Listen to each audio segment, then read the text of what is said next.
Hello everyone.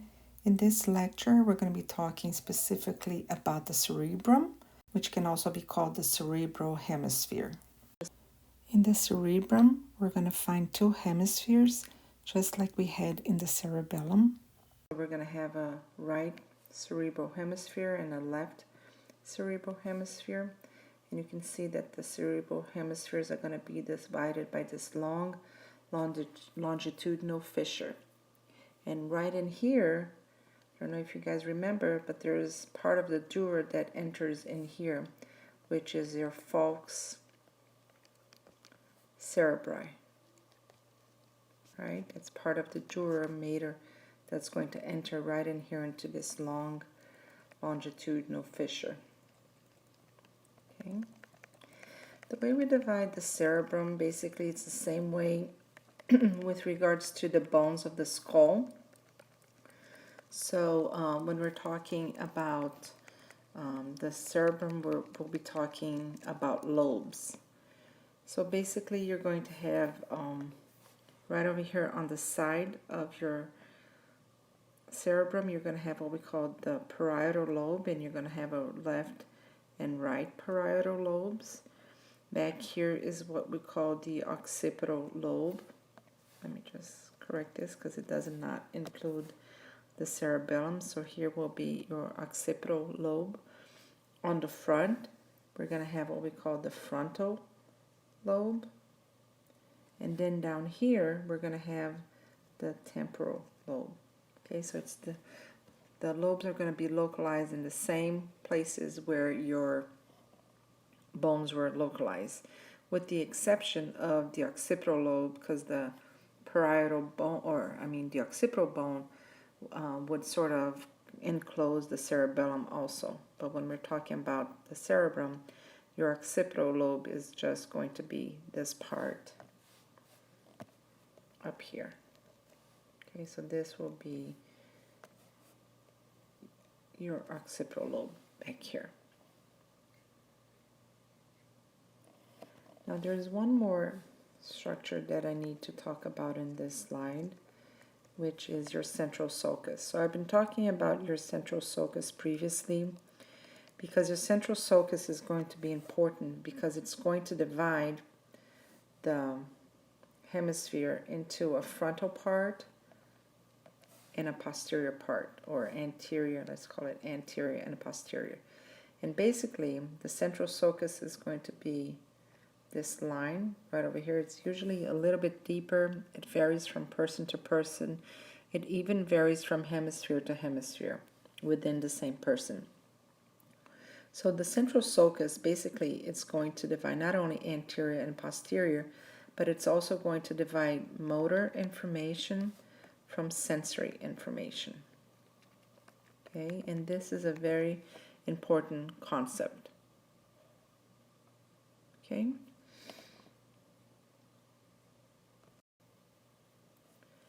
Now here we can see a few of the anatomical landmarks using a different view and sort of color coding it.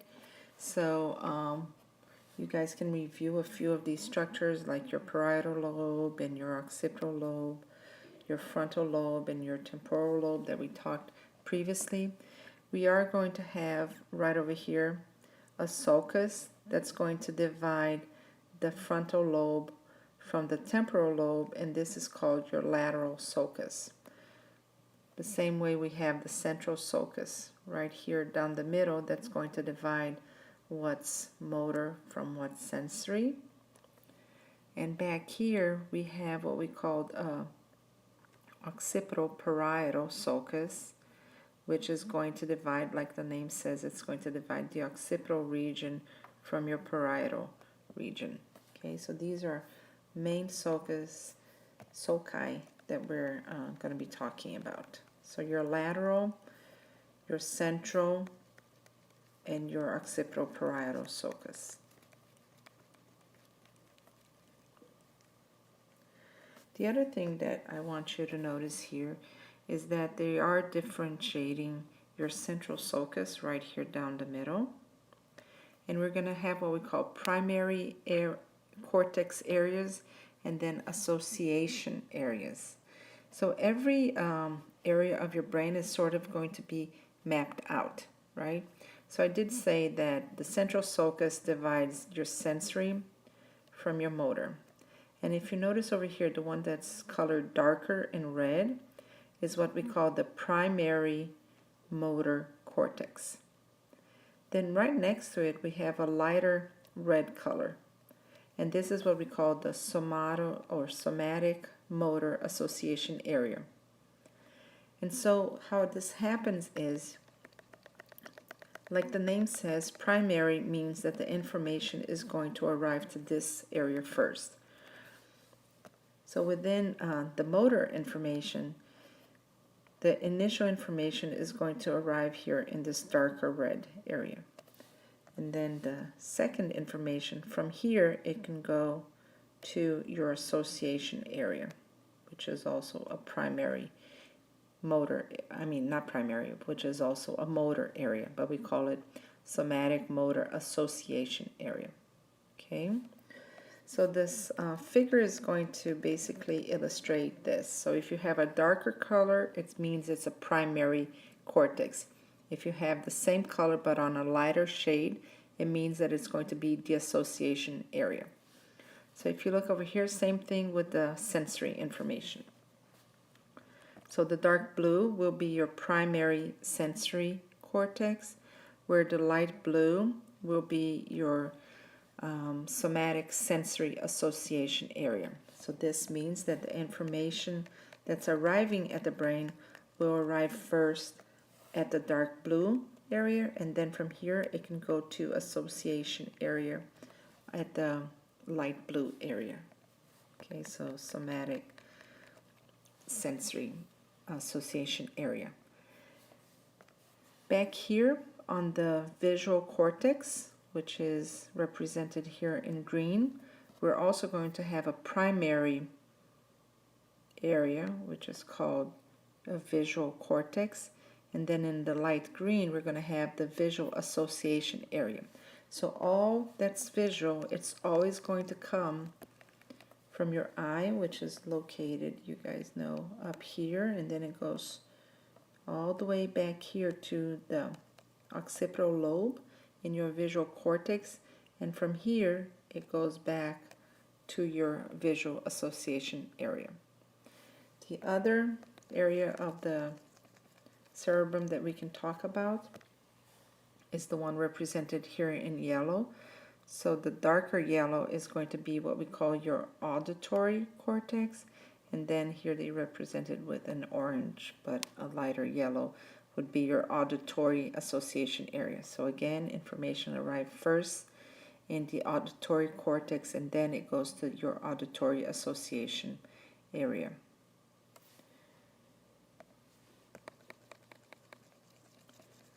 Before we move on, we have one more that we can talk about, which is going to be your olfactory cortex. So your olfactory cortex, you're going to have to sort of open it up to be able to see inside, and that's where your olfactory cortex is going to be located. So right next to your primary auditory area, you're going to have this lightest pink color, which is your olfactory cortex. Okay, so these are the main cortices that we need to talk about. Your motor, your primary primary sensory, but somatic, that's coming from muscles. Then you have your visual cortex, your auditory cortex, and your olfactory cortex. This slide is interesting because it sort of maps out even further to give you specific functions of these areas. So we did talk already about how visual is going to be on your occipital lobe. Here on your parietal, you're going to have spatial coordination of body and surroundings. This area, I feel it's very important, is called Wernicke's area. And basically it's going to give you language, comprehension, intelligence. And over here we have the word formation, which is your Broca's area. Down here we have behavior, emotions, and motivation, which is going to be your limbic association area. Again, you're going to have your somatic sensory. Remember, it's going to be posterior to the central sulcus, which is right down the middle over here. So this is your central sulcus. Then anterior to the central sulcus, we have the motor. But when we need to plan things that we need to really think about, then it's going to go all the way to the front of the cerebral cortex. Okay? Here's just an interesting thing, and when I tell you guys how to study for your lab exam, and I always tell you, you should write things out, or even the exam, you should write things out, you should discuss and talk it over and do different things because you're going to be working different areas of your brain. This is exactly what this figure is showing. So when you're speaking something that you hear, it's going to be starting right over here in your auditory area. It's going to go to your Wernicke's area. From here, it's going to go to your Broca's area, which is where you speak. It sends to the motor cortex, so you can do the movement of speaking the word that you heard. Now, speaking something that's written, you're going to have to be able to read it, right? So you have to look at it. So it starts back here on your visual cortex. From your visual cortex, it goes to your Wernicke's area. From your Wernicke's area, it goes to your Broca's area, and then again to your motor cortex to be able to pronounce the word. Okay, so depending on what kind of activity you're doing, you're going to be moving or exciting neurons in different areas of your cerebrum. Okay.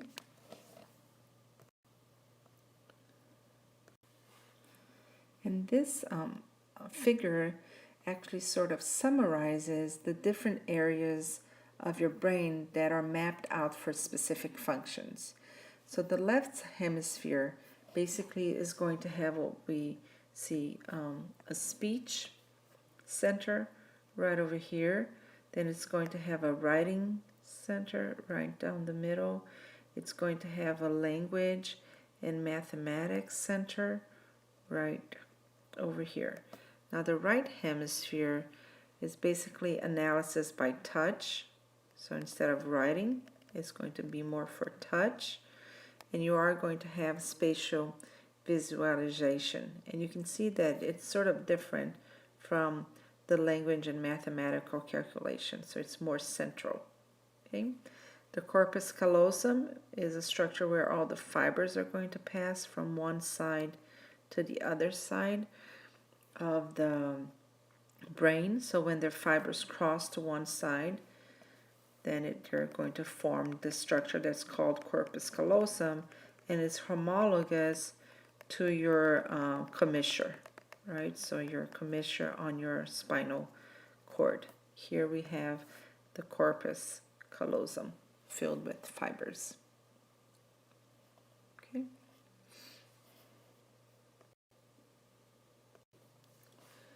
So the last part of this recording is to talk about the limbic system. So the limbic system is going to be located between the cerebrum and the diencephalon, and it's going to be located just superior to the structure that's called the corpus callosum.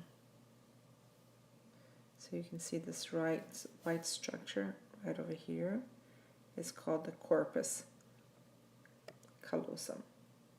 Okay. So the limbic system is going to be just superior to the corpus callosum. So everything that's in green here is part of your limbic system. Functions of the limbic system, basically, it's there to establish emotional states. It's going to link your conscious functions with the unconscious autonomic functions. And it's also going to facilitate memory storage and retrieval. Okay, so it has a lot of different functions.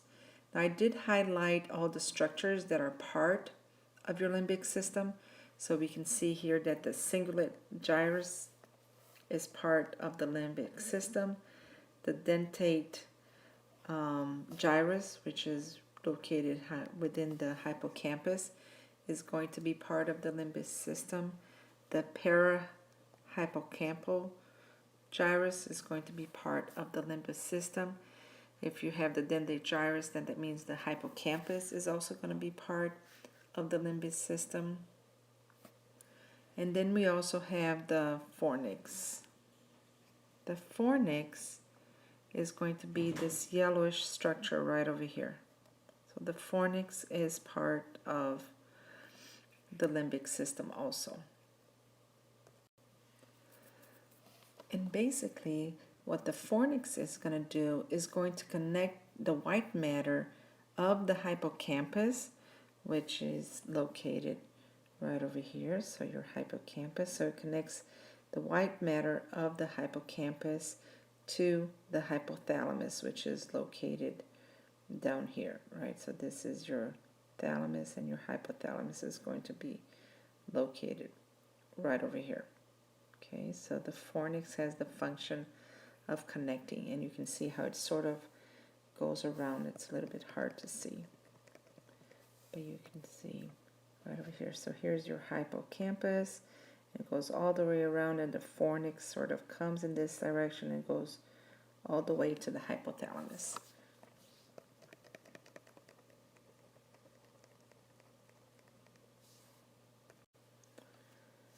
Now, not only the fibers that extend all the way to the fornix from the hippocampus, but they can also extend all the way to your mammillary body, which is this tiny little structure over here. This tiny little structure over here, sort of pinkish. So the fibers that are going to communicate the hippocampus and the hypothalamus can also extend to the mammillary bodies. And these mammillary bodies, they're basically going to control the reflex movements that are going to be associated with eating. Okay, so your mammillary body right back here, it's going to be associated with the functions of eating. And you can see your on the other figure, you can see your mammillary body right over here. So it's this big structure. When you guys are in labs, sometimes you think that these are the mammillary body is a cranial nerve. So make sure that you pay attention to this aspect of it.